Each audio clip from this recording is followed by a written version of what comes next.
Assalamualaikum students, I hope you're all doing well. This is Zinia here, welcoming you all to another video from STEM International Geography Book 6 Unit 5 की exercise को जो है वो हम start करने जा रहे हैं कमिंग फ्रॉम जो सारी चीज़ें यू नो द ड्रिल। जिस तरह से लास्ट चैप्टर्स के हमने MCQ, short questions, long questions, report और प्रोजेक्ट किया, उसी तरह से इसमें भी है। So why wait, let's start. We're starting with the exercise of Unit 5, which is natural disasters. The first one is MCQs. The first MCQ is the eruption of magma from Earth's crust or mantle is. क्या होती है वो कि जिसके अंदर अर्थ के crust पे जो है वो मैग्मा इरप्ट होकर लावा की फॉर्म में आ जाता है, दैट इज़ वॉल्केनिज्म। ये हमने पढ़ा है इस चैप्टर में भी, माउंटेन्स वैलीज़ वाले चैप्टर के अंदर भी जो है वो हमने पढ़ा था। नेक्स्ट MCQ इज़ कि the most common disaster in Pakistan is, तो ये भी हम पढ़ चुके हैं बेसिकली कि the most common disaster is flood, जो कि जुलाई से लेके या फिर जून से लेके नवंबर के दरमियान का जो अरसा होता है उसमें आता है। फिर उसके बाद है हमारे पास third MCQ, which is which of the following represents the 3 R's for preserving natural resources। ये by the end of the chapter हमने पढ़ा था ways of preserving sustainable growth, और उसके अंदर हमने देखा था कि G, the 3 R's are reduce, recycle and reuse, तो B is the right answer। Then we have what is the impact of natural disasters on human beings, तो वो भी हम पढ़ चुके हैं कि they do not really have a very fruitful impact, right? तो enhance economic growth या फिर improve वाले जो चीज़ें हैं वो वैसे ही माइनस हो गई बीच में से, therefore D1 is the right one कि they result in loss of lives। The last MCQ is कि landsliding occurs mainly in, तो ये भी हम पढ़ चुके हैं जब हम landslides को डिस्कस कर रहे थे कि mountainous areas के अंदर because slopes होती हैं और ग्रेविटी के पुल से जो है वो फिर आपकी जो चीज़ें लैंड मैसेस हैं या फिर रॉक्स वगैरह हैं तो वो नीचे को स्लिप हो जाते हैं। So therefore plain areas, coastal areas और ड्राई एरियाज बीच में से निगलेक्ट हो जाएंगे, बल्कि माउंटेनस एरियाज जो हैं वो हमारी लास्ट ऑप्शन रह जाती है, that is the right one. Next we have the task that we have at hand is match the column. तो ए कॉलम को हमने बी कॉलम के साथ उसके एसोसिएटेड जो हैं वर्ड्स के साथ हमने लिंक अप करना है। सुनामी को हमने पढ़ा था, tsunami is basically a series of large ocean waves. Do we find it in the column B? Yes, the second one is the right one. तो सुनामी को उसके साथ लिंक कर देंगे। देन ग्लोबल वार्मिंग की बात करते हैं तो global warming is increase in earth temperature, find it out in the next column, link it up there. फिर वोल्केनिज्म की बात करते हैं। वोल्केनिज्म हमने पहले MCQs के अंदर भी जो है वो एक दफ़ा रिवाइज कर लिया, that is eruption of magma from earth, तो उसके साथ हम इसको लिंक अप कर देंगे। Then we have drought. Drought is a prolonged period of little और नो रेनफॉल, जो कि आगे जाके फेमिन जैसे कंडीशंस भी जो है वो बना देता है। So we have it in the column B, तो उसके साथ हम इसको लिंक कर देते हैं। Then we have deforestation. Deforestation is basically cutting down of trees, which is very easy and very straight forward, तो उसके साथ हम इसको लिंक कर देंगे। Next we have wild fire. Wild fire is basically an uncontrolled spreading fire, तो that is mostly also in forest, तो इसके साथ जो है वो हम लिंक कर देते हैं। And last is famine. Famine is food and water shortage, जो कि ड्रॉट के कॉन्सिक्वेंस के अंदर हो रहा था। And with that we now move towards the next part of this exercise, that is के जी शॉर्ट क्वेश्चंस को जो है वो हमने आंसर करना है। The first one is to define natural disasters.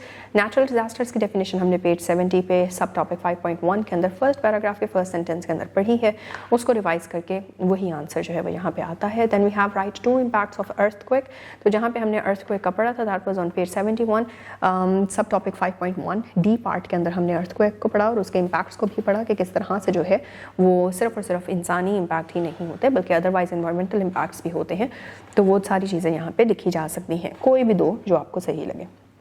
Then we have why do forests get fires, तो ये भी हम पढ़ चुके हैं कि specially in dry atmospheric conditions जो है वो टेम्परेचर बढ़ जाने की वजह से और सनलाइट के बिल्कुल डायरेक्टली ऊपर पड़ने की वजह से जो है वो लीव्स वगैरह, ट्रीज वगैरह जो है वो आग पकड़ लेते हैं। सो detail is basically provided on page 72, सब टॉपिक 5.1 का ए पार्ट जो है वहाँ पे हमारे पास इसकी डिटेल्स है। Next we have not A part, A part. A part के अंदर जो है वो फॉरेस्ट फायर्स के बारे में है या वाइल्ड फायर्स के बारे में है, so that is going to come over here. Then we have what is global warming. Global warming को हमने पेज 76 के ऊपर पढ़ा है। ग्लोबल वार्मिंग की वजूहात भी हमने पढ़ ली हैं, उन्हीं को जो है वो यहाँ पे लिखना है। Global warming basically the increase in global temperature है, तो या पेज 76 सब टॉपिक 5.4। फिर उसके बाद हमारे पास आता है what is meant by the 3 R's, reduce, recycle, reuse. By the end of the chapter page 82 पे 5.8 सब टॉपिक के अंडर फर्स्ट जो आपकी सब टॉपिक था उसके अंदर हमने इसके बारे में पढ़ा। Then we have mention some details of any deadly earthquake, तो डेडली अर्थक्वेक 2005 का हमने पढ़ा है पाकिस्तान में on page number 80, sub topic 5.6 under second sub topic और पार्ट ए में। फिर हमारे पास आ जाते हैं with this we have long questions के आंसर जो है वो हम कोशिश करेंगे पैराफ्रेज और रीफ्रेज करके बनाने की।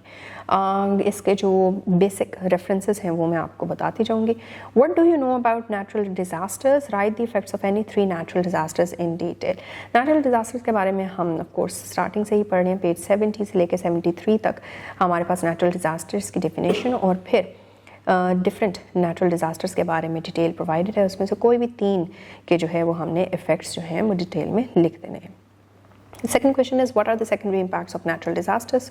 तो ये पेज नंबर 74 के ऊपर जो है वो हमने पढ़ा है सेकेंडरी इम्पैक्ट का कि इन द लॉन्गर रन हमें क्या क्या कॉन्सिक्वेंसेस जो हैं वो देखने को या फिर सहने को मिलते हैं।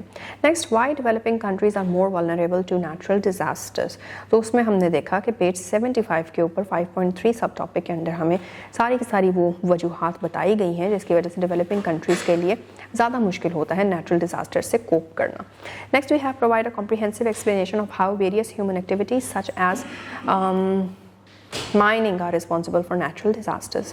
तो इसके अंदर जो है वो हमने क्या देखना है कि ह्यूमन एक्टिविटीज़ जो हैं एक तो वो किस तरह से जो है वो आपके नेचुरल डिजास्टर्स तक पहुंचती हैं या फिर उनको ट्रिगर करती हैं। फिर उसके बाद हमारे पास आता है कि जी describe the relation of global warming with natural disasters. ये भी हम पढ़ चुके हैं पेज 76 से लेकर 77 तक under sub topic 5.4। Once done with all this, you then have to write 2 reports. पहली रिपोर्ट आपने लिखनी है that is prepare detailed report on the 2005 earthquake in Pakistan. Explain when and where it occurred and how it affected people's lives and what damage it caused. बहुत सी चीज़ें आपको book में भी provided हैं yes आपके 2005 के earthquake के बारे में, लेकिन मोर ओवर आप एडिशनल जो इन्फॉर्मेशन है वो निकाल सकते हैं अपने इंटरनेट सोर्सेज से और या फिर आपकी न्यूज़पेपर क्लिपिंग्स वगैरह से जो कि आपको अगेन नेट पे मिल जाएंगी, उनके थ्रू जो है वो आप अपनी एक डिटेल रिपोर्ट जो है वो बना सकते हैं। The second is to prepare a report on how global warming is changing the frequency and intensity of natural disasters. तो इसके अंदर आप क्या करेंगे, इसमें भी आपने क्या करना है कि ग्लोबल वार्मिंग के बारे में और मज़ीद पढ़ना है और देखना है कि किस तरह से नेचुरल डिजास्टर्स की फ्रीक्वेंसी और इंटेंसिटी को बढ़ाया जा रहा है और फिर उस एडेड इन्फॉर्मेशन जो कि आप अदर रिसोर्सेज से लेकर आएंगे उसको मिला के मिक्स करके फिर अपनी एक comprehensive सी रिपोर्ट जो है वो बनाएंगे। And the last thing that you have to do is to do a project.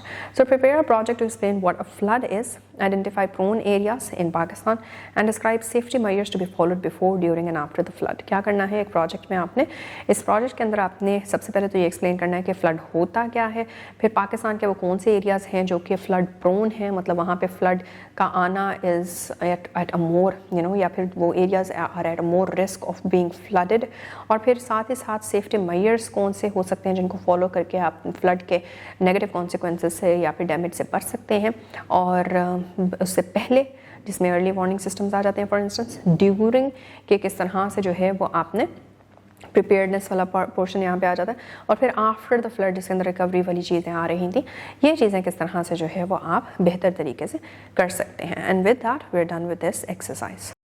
तो बच्चों हमने कंप्लीट कर लिया है अपना यूनिट 5 सक्सेसफुली, और इस यूनिट 5 के अंदर बहुत सी चीज़ें जो हैं वो हमने सीखी हैं नेचुरल डिज़ास्टर से रिलेटेड, अपने जो एक इंडिविजुअल फुटप्रिंट होता है कम्युनिटी के ऊपर उससे रिलेटेड, ग्लोबल वार्मिंग से रिलेटेड, किस तरह से मैन या ह्यूमन एक्टिविटीज़ जो हैं वो भी उसकी तरफ कंट्रीब्यूट कर रही हैं, हमारी lack of planning, right planning that is, हमारा लैक ऑफ रिसोर्सेज का होना और फिर उसको सही तरह से मैनेज ना कर पाना, नॉन रिन्यूएबल रिसोर्सेज के ऊपर जो है बहुत ज़्यादा रिलाई करना, मोर ओवर नॉन सस्टेनेबल तरीक़ों में ज़िंदगी गुजारना, ये सारी चीज़ें किस तरह से हमारे इन्वायरमेंट को इम्पैक्ट करती हैं, नेचुरल डिज़ास्टर्स के साथ मिल के एक कंपाउंडिंग इफेक्ट डिज़ास्टर्स किस तरह से ले आती हैं, all of that, and I hope you have a lot to think about.